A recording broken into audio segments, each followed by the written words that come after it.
Welcome to House Lux Estate, your go-to channel for all things relationships, lifestyle, and home. We're delighted to have you join us on this journey of discovery and growth. As your trusted guide, we're here to provide you with insights and strategies that can help enhance your daily living. Our focus today is on a topic that's close to the heart and impacts everyone at some point: conflict resolution in relationships. We'll delve into the intricacies of conflict, explore its roots, and understand its effects on relationships. But more importantly, we'll arm you with practical, effective strategies to navigate through these challenging times and come out stronger on the other side. We believe in the power of communication, empathy, understanding, compromise, and agreement in resolving conflicts and fostering healthier relationships. Stay tuned as we explore effective ways to resolve conflicts in relationships. Before we delve into the solutions, it's crucial to understand what conflict in relationships is. Conflict, the clash of opposing ideas, desires, or needs, is an inevitable part of human interactions. It's woven into the very fabric of our relationships, as unique individuals with different perspectives come together. While the word conflict might conjure images of heated arguments and hurt feelings, it's important to remember that not all conflict is destructive. In fact, when managed properly, it can lead to growth, understanding, and deeper connections. In relationships, conflict often arises from a variety of sources. It could stem from differing expectations, unmet needs, or even miscommunications. For instance, one partner might value quality time together, while the other prioritizes personal space. Or perhaps there's a disagreement about how to spend money or raise children. These differences, if not addressed, can lead to misunderstanding, resentment, and tension. But let's not paint all conflict with the same brush. Yes, it can be stressful and challenging, but it can also be a catalyst for positive change. Conflict brings issues to the surface, inviting us to confront them head-on. It provides an opportunity for open dialogue where both parties can express their feelings and needs. This process can foster understanding, strengthen bonds, and even lead to personal growth. However, when conflict becomes frequent, intense, or is left unresolved, it can have detrimental effects on the relationship. It can erode trust, breed resentment, and create emotional distance between partners. In such cases, it's essential to seek ways to effectively manage and resolve these conflicts. So what can we take away from this? Conflict in relationships is a complex phenomenon, shaped by individual needs, expectations, and communication styles. It's not inherently good or bad, but rather, it's how we handle it that determines its impact on our relationships. Now that we have a clear understanding of conflict, let's move on to the ways to resolve it. The first step towards conflict resolution is effective communication. Now, you might be asking, what exactly is effective communication? Well, it's more than just exchanging information. It's about understanding the emotion and intentions behind the information. In the context of a relationship, effective communication is the bridge that connects two individuals, allowing them to express their thoughts, feelings, and needs clearly to each other. So how can you communicate effectively during a conflict? Here are a few tips. First off, listen actively. Active listening is not just hearing the words spoken by your partner, but also comprehending the emotions behind them. It's about giving your undivided attention, making eye contact, nodding your head, and providing feedback.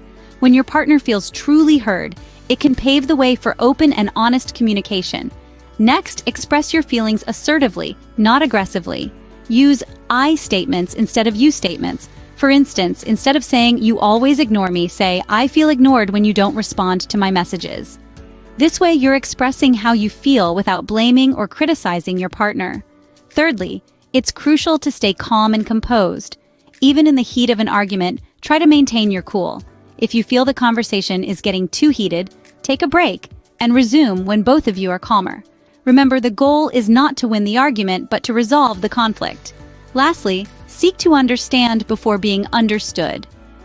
Often, in the midst of a conflict, we're so focused on getting our point across that we forget to understand the other person's perspective. By seeking to understand your partner's viewpoint first, you're showing respect for their feelings and opinions.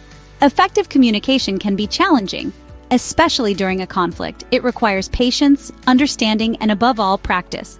But the rewards are immense. It can foster a deeper connection, mutual respect, and a strong foundation for resolving conflicts in your relationship. Remember, effective communication is the key to resolving any conflict. The next step in resolving conflicts is showing empathy and understanding. Empathy, at its core, is the ability to understand and share the feelings of another. It's like putting yourself in someone else's shoes, seeing the world through their eyes. In the context of conflict resolution, empathy takes on an even more crucial role. Imagine this. It's like you're in a dark room, and empathy is the flashlight that helps you find your way. It illuminates blind spots, revealing the emotions, thoughts, and perspectives that may have been overlooked or misunderstood. Empathy provides the insight needed to navigate the complexities of conflict, to reach a resolution that respects and validates all parties involved. Now let's talk about how to show empathy and understanding during a conflict. It starts with active listening. This means giving your full attention to the other person, really hearing their words, their emotions, their underlying needs. It's not about planning your rebuttal or finding the weak points in their argument. Active listening is about understanding, fully and deeply. Next, validate their feelings. This doesn't mean you have to agree with them, but you do need to acknowledge their feelings as valid, as real. You can say things like, "I can see why you would feel that way," or "I understand that this is important to you." Then, express your own feelings and needs in a respectful, non-blaming way. Use I statements like, "I feel upset when," or "I need more time to." This way, you're expressing yourself without pointing fingers or making accusations. Finally, show understanding by asking open-ended questions. These are questions that can't be answered with a simple yes or no. They invite the other person to share more about their thoughts and feelings, showing that you're genuinely interested in understanding them. Remember, empathy isn't about agreeing with the other person or giving in to their demands. It's about understanding their perspective, their feelings, their needs. It's about finding common ground, building bridges, not walls. Empathy and understanding are essential in resolving conflicts, but there's more to it. The final step in conflict resolution is reaching a compromise or agreement. Once you've grasped the significance of effective communication and empathy, the next essential step is finding middle ground. Compromise is the cornerstone of conflict resolution, a bridge that connects two viewpoints, allowing a relationship to move forward. But why is compromise so important? Well, it's simple. Compromise is the art of balance. It's about finding a solution that respects both parties' needs and wants. Now, reaching a compromise is not always easy, but it is possible.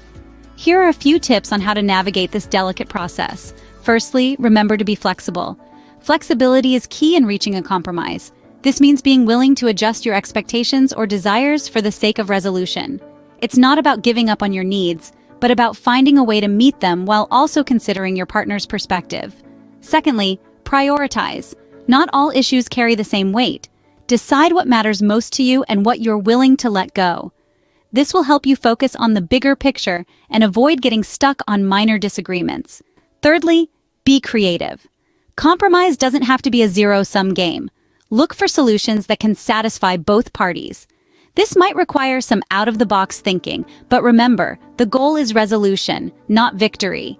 Finally, be patient. Compromise is a process, not an event. It might take time to find a solution that works for both parties, and that's okay. The key is to keep the lines of communication open and to stay committed to finding a resolution. Remember, compromise is not about winning or losing. It's about creating a win-win situation where both parties feel heard, understood, and satisfied. Reaching a compromise or agreement is the ultimate goal in conflict resolution.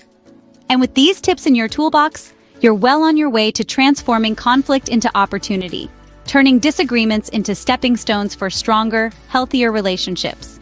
We've covered a lot today, so let's quickly recap. We started by understanding conflict in relationships. We acknowledged that conflict is not a sign of a problematic relationship, but a natural part of human interaction. We then moved on to the importance of effective communication. We emphasized the need to express feelings openly and honestly, while also actively listening to your partner's perspective. From there, we delved into empathy and understanding. We highlighted the importance of putting oneself in the other person's shoes, validating their feelings, and acknowledging their point of view. Lastly, we discussed compromise and agreement. We underscored that finding a middle ground, where both parties feel heard and valued, is key to resolving conflicts. Remember, conflict is a part of every relationship. It's how you handle it that matters. Don't forget to subscribe to House Lux Estate for more relationship and lifestyle tips. Until next time.